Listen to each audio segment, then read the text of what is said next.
Now, a group of civil society organizations has harped on the need to educate the male gender against sexual gender-based violence.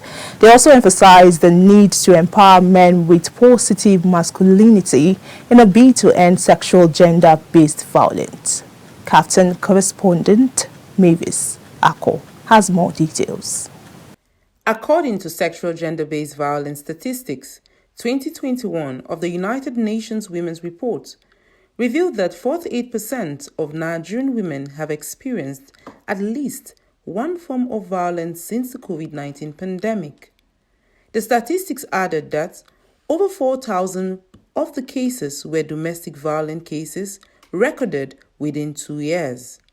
Therefore, the need to empower men and boys with positive masculinity, educate them on equality between both gender, and educate adolescents on the need to speak against sexual gender-based violence was emphasized.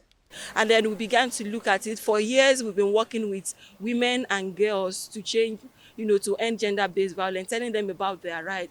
But if this perception of men do not change from seeing gender-based violence as a normal occurrence, that will keep, revolving around the same spot, even for years. So we began to think of the best way, to end gender-based violence. And we realized that working with men to change their perception about gender-based violence is a major way, to end gender-based violence. For instance, a lot of men, in our society, there are certain attributes that are expected of a man. For instance, you expect that a man is strong, right? And because he feels that he's strong, he wants to prove that he can overpower a woman. So we started thinking about around, these characteristics, these beliefs, these social norms of the society about what masculinity is. And we're beginning to have conversation with men within the community to see it, from a different perception. However, to reach the grassroots in addressing sexual gender-based violence was not left out.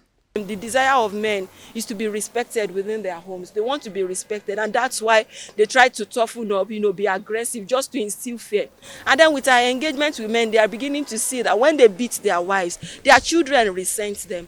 When you beat your children, you are aggressive to everyone. No one wants to associate with you. And that indeed is not the respect that men crave to see. So we are changing the discussion, we are changing the narrative around this, and we are leveraging the regular, beer parlor discussion. Beer parlor and football viewing centers, these are places where men gather and have conversations around issues of life. So what this resource kit that is being launched today by Teenage Network has done for us is that it has provided tool. It has contributed to resource, to body of knowledge for persons who are interested to begin to engage.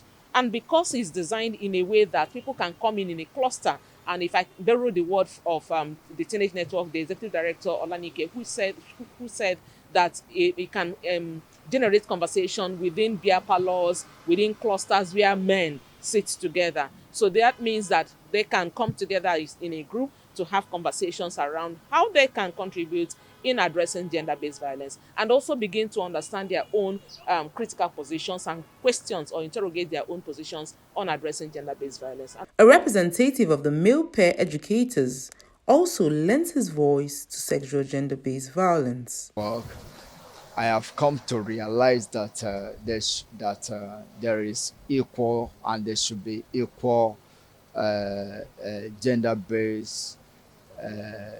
There should be equality. Give the female counterparts equal opportunity, equal right to do what men and boys counterpart can do as well.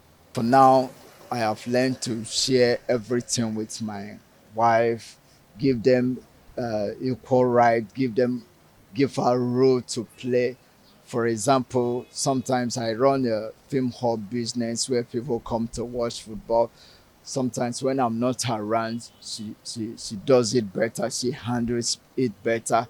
So is sexual education in Nigeria underrated or overrated? That's a discussion for another day.